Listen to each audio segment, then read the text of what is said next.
soldiers mocked Jesus. Then the soldiers of the governor took Jesus into the governor's headquarters, and they gathered the whole court around him.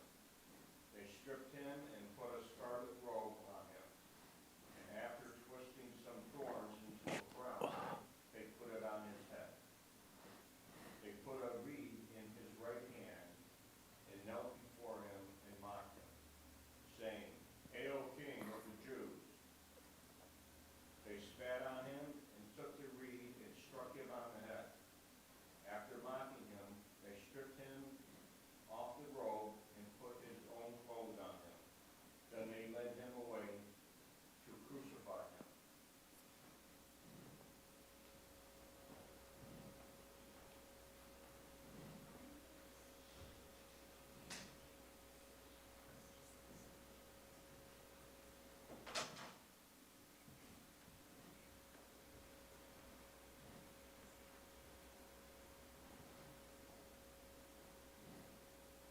Matthew 27, 32 to 44. The crucifixion of Jesus.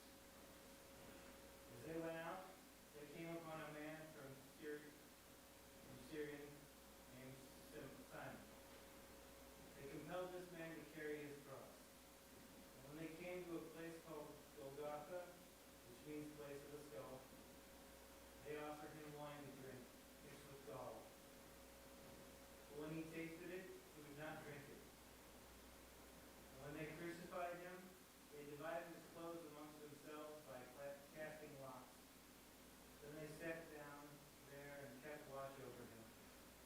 Over his head they put the charge against him, which read, "This is Jesus, the King of the Jews." Then two bandits were crucified with him, one on his right and one on his left.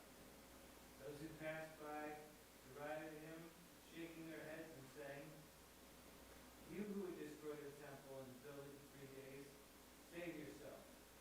If you are the Son of God, come down from the cross." In the same way, the chief priests also, along with the scribes and elders, were mocking him, saying, "He saved others, he cannot save himself. He is the King of Israel. Let him come down from the cross now, and we will believe. He trusts in God. Let God deliver him now. If he wanted to," he said, "I am God's son." The bandits who were crucified with him also taunted him in the same way.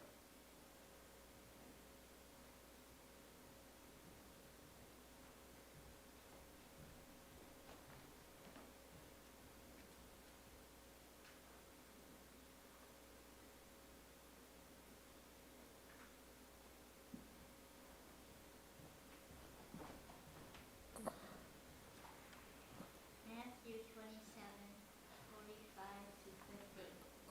The death of Jesus. From noon on, darkness came over the whole land until 3 in the afternoon. And about 3 o'clock, Jesus cried with a loud voice, "Eli, Eli, lema sabachthani."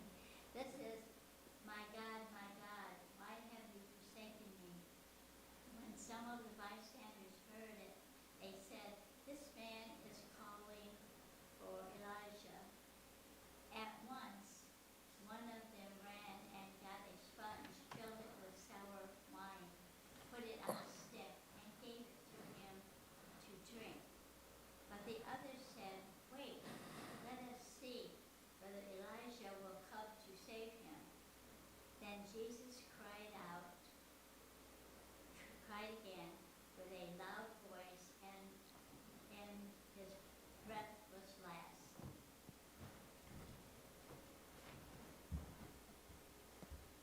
I'll take this.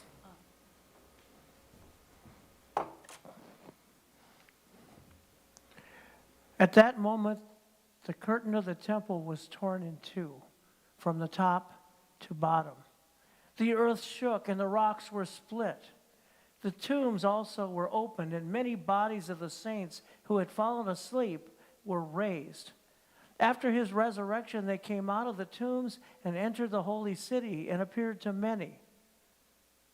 Now when the centurion and those with him who were keeping watch over Jesus saw the earthquake and what took place, they were terrified and said, "Truly, this man was God's Son."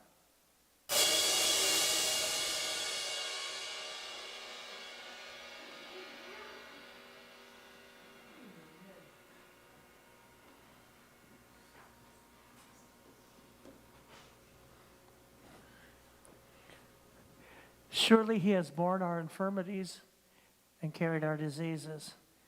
Yet we accounted him stricken, struck down by God, and afflicted. But he was wounded for our transgressions, crushed for our iniquities. Upon him was the punishment that made us whole, and by his bruises we are healed. All we like sheep have gone astray. We have all turned to our own way, and the Lord has laid on him the iniquity of us all.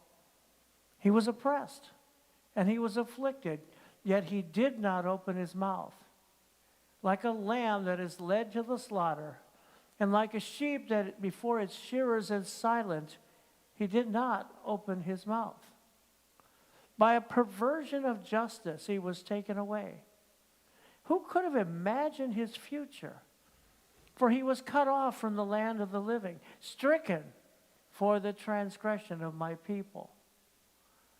They made his grave with the wicked and his tomb with the rich, although he had done no violence and there was no deceit in his mouth. And now go in peace. May Jesus Christ, who for our sake became obedient unto death, even death on the cross, keep you and strengthen you this night and forevermore. Amen.